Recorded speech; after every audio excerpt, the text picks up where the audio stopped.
Hi viewers, this is Dr. Shilpa, obstetrician and gynecologist, infertility specialist, laparoscopic surgeon in Dr. Shilpa Women's Clinic, Kondapur. ఈ రోజు నేను చెప్పదలుచుకున్న topic ఎవరికి intensive treatment vomiting ఉన్న patients కి ఎవరికి ఇంటెన్సివ్ ట్రీట్మెంట్ ఎప్పుడు ఎలా ఎందుకు తీసుకోవాలి ఇది చెప్పదలుచుకున్నాను. Intensive treatment only for vomitings చాలా మందికి ఏంటి వాంతులు అనేది మొదటి 3 నెలల్లో ఎక్కువ శాతం ప్రెగ్నెంట్ ఉమెన్ కి చూడడం జరుగుతుంది. ఈ మొదటి 3 నెలల్లో వచ్చే వాంతుల వల్ల కొంతమందికి అడ్వైస్ చేయడం జరుగుతుంది. ఎవరికి కొంచెం హాస్పిటల్లో అడ్మిట్ చేసి 2 రోజుల వరకు కానీ 1-2 రోజుల వరకు కానీ ఉండాల్సిన అవసరం ఉండొచ్చు అని మీ గైనకాలజిస్ట్ మీకు ఇన్ఫార్మ్ చేసినప్పుడు వెంటనే కంగారు పడకుండా అసలు ఎందుకు హాస్పిటలైజేషన్ అవసరము అనేది తెలుసుకోండి. హాస్పిటలైజేషన్ ఎందుకంటే గైనకాలజిస్ట్ మొదట్లో అడ్వైస్ చేసేది ఫస్ట్ వాళ్ళ ఇన్వెస్టిగేషన్స్, బ్లడ్ ఇన్వెస్టిగేషన్స్ కానివ్వండి, వాళ్ళలో ఉండే పల్స్ రేట్, హార్ట్ రేట్ ఎలా ఉంది, వాళ్ళ ఆక్సిజన్ శాతం ఎలా తీసుకోగలుగుతున్నారు, శ్వాస తీసుకోవడంలో ఏమైనా ఇబ్బంది పడుతున్నారా, లేదా వాళ్ళల్లో బీపీ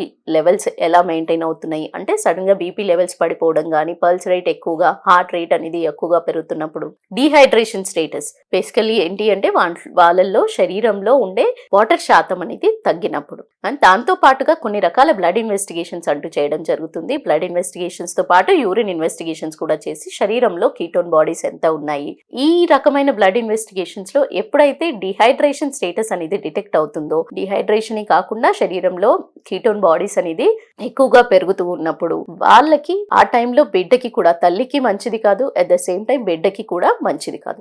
సో ఇలాంటి వాళ్ళకి ఎప్పుడైతే ఇన్వెస్టిగేషన్స్ లో డిటెక్ట్ చేయడం జరుగుతుందో వాళ్ళని అడ్మిట్ చేసి వాళ్ళల్లో హైడ్రేషన్ శాతం అంటూ పెంచడం. హైడ్రేషన్ ఎలా పెంచాలి అంటే వాళ్ళు ఎక్కువగా వాటర్ ఇంటేక్ అనేది తీసుకోలేకపోవడం వల్ల, తీసుకోలేరు కాబట్టి వాళ్ళకి కంటిన్యూస్ గా 1 లేదా 2 రోజుల పాటు యూరిన్ కీటోన్ బాడీస్ అనేది ఏదైతే యూరిన్ టెస్ట్ లో చేస్తామో అది నెగిటివ్ వచ్చేంత వరకు కూడా గ్లూకోజ్ ఐవి ఫ్లూయిడ్స్ అంటూ, పేరెంటరల్ థెరపీ అంటారు దీన్ని, ఐవి ఫ్లూయిడ్స్ అంటూ కొన్ని వాళ్ళకి డిపెండ్స్ అపాన్ షుగర్ లెవెల్స్ మీద, డిఎన్ఎస్ఆ లేదా నార్మల్ ఎన్ఎస్ఆ లేదా ఆర్ఎల్ఆ డిపెండింగ్ అపాన్ దేర్ కండిషన్ ని బట్టి వాళ్ళ కంటిన్యూస్ గా ఫ్లూయిడ్స్ అంటూ ఇవ్వడం జరుగుతుంది. ఆ ఫ్లూయిడ్స్ ద్వారా వచ్చేసి ఎప్పుడైతే యూరిన్ కీటోన్స్ నెగిటివ్ గా వస్తాయో దెన్ వాళ్ళకి డిశ్చార్జ్ చేసి, అంటే వాళ్ళల్లో శరీరంలో సరిపడా వంట్లో నీళ్ళ శాతం అనేది పెరిగింది అని అర్థం. ఇలా ఉండడం వల్ల ఏంటి, ఇంటికి పంపించినా వాళ్ళకి ఫుడ్ తీసుకోవడంలో కానీ, వాటర్ తీసుకోవడంలో కానీ ఏ రకమైన ఇబ్బంది పడకుండా నార్మల్లీ వాళ్ళ హార్ట్ కానీ, బీపీ కానీ, పల్స్ రేట్, బీపీ అంత వైటల్ స్టేబుల్ గా ఉండి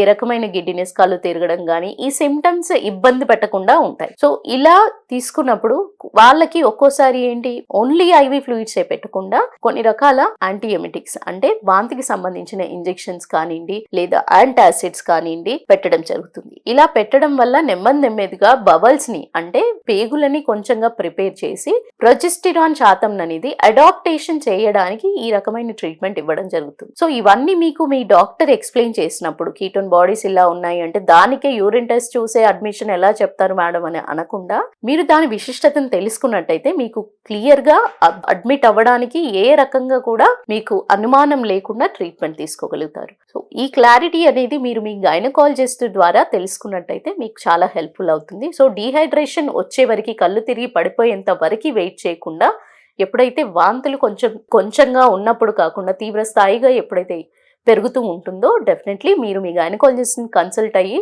వాళ్ళ సజెషన్ మేరకు ట్రీట్మెంట్ తీసుకున్నట్టయితే చాలా వరకు మీ ఫస్ట్ 3 months ఇబ్బంది పడకుండా ఎక్కువ వెయిట్ లాస్ అవ్వకుండా ఉంటారు. ఈ వీడియో మీకు హెల్ప్ అయిందని అనుకుంటున్నాను. Thank you. నమస్తే.